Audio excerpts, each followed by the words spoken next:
Sige. Go. Hello everyone, good afternoon. Yung question ko para general question lang naman to for the LGBTQI.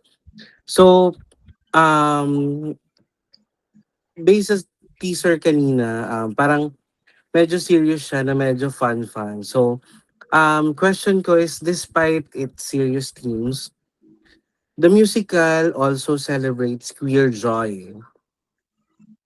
For the actors, why was joy just as important to portray as pain? And another one is, which song or musical moment do you think will emotionally hit audiences the hardest?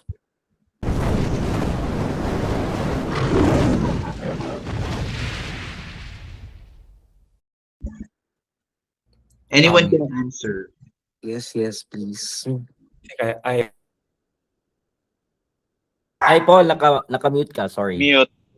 Th- Ah, Um, anyone can answer ha.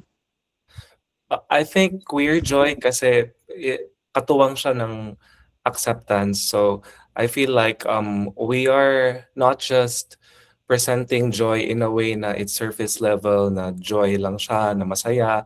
It's really more about acceptance in many ways. So acceptance when it comes to identity, acceptance when it comes to reality, and we're also trying to highlight that love is not just kilig and fantasy, although it seems like that like that's a beginning. Sorry, spoiler a bit, but it really shows us that love is it requires responsibility, honesty, communication, and it's not just for my role, but also it reflects talaga yung reality about love. And of course, love katuwang niya yung acceptance kasi you cannot love somebody if you don't accept them talaga. So that's one thing that I learned, important thing that I learned with this musical yun. So with acceptance, there comes queer joy, and you can really feel the joy after, journeying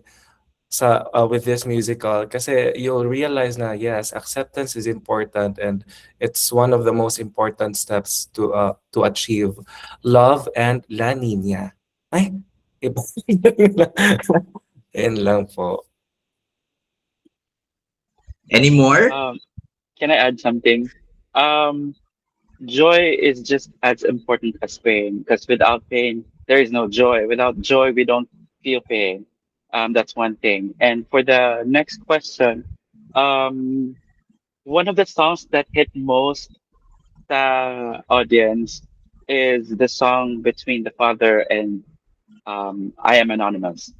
One of the songs that was a bit popular during the runs.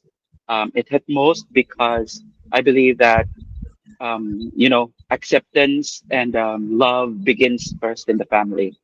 It's where it all starts, where you grow up, where you are born, the culture that you learn. It's not directly in school. It always starts with your family. So a lot of people right now are experiencing um, secondary love, hindi coming from family. Some of the people right now are having struggle with connecting to their parents, their families, which should be the first when it comes to accepting, yourself and accepting their children. Yun lang. Thank you. Any more? If I may add, I also feel like celebrating joy is necessary for empowerment purposes. Um, it's very important also that joy is celebrated in addition to the pain.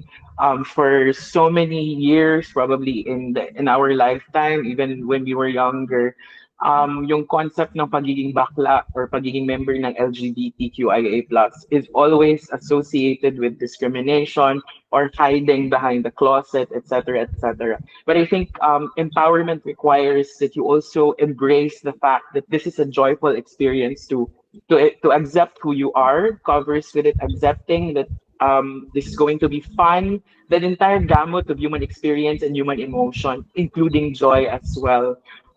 Kailangan siyang i-celebrate. Hindi pwedeng tayo always that we look at being gay or LGBT from a problematic experience or from a sad perspective. There is joy in being human too and in being LGBT. Despite the identity politics, at the heart of it is being human. And part of being human is joyful experiences. So, and also it's a message to our younger members of the audience. It's going to get better. It's going to be a joyful experience for you too. Maybe not now, maybe not as we speak, but it is going to be fun being who you are. And so that's why we also need to embrace that joy, that part of being gay or being LGBT.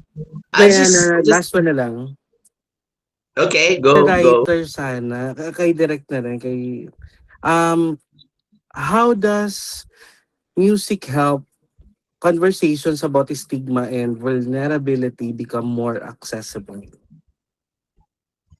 Yeah, I think that's one of the main tawag dito feature ng musical as a form, no, is it's able to deliver a message. Parang a spoonful of sugar makes the medicine go down, sabi nga ng musical na, no, so yun, yung musical form, yung musical itself is able to deliver a message, any kind of message, in a very effective way because it employs songs. And especially with my work as a pop songwriter, then I'm used to thinking of songs as yung way of delivering message, but at the same time yung hope factor niya to the point na yung makikinig ng kanta ko once will be able to repeat it many times long after the performance is done, no? So yun, I think it's a very effective way to deliver a message. Thank you po. Thanks, Jude.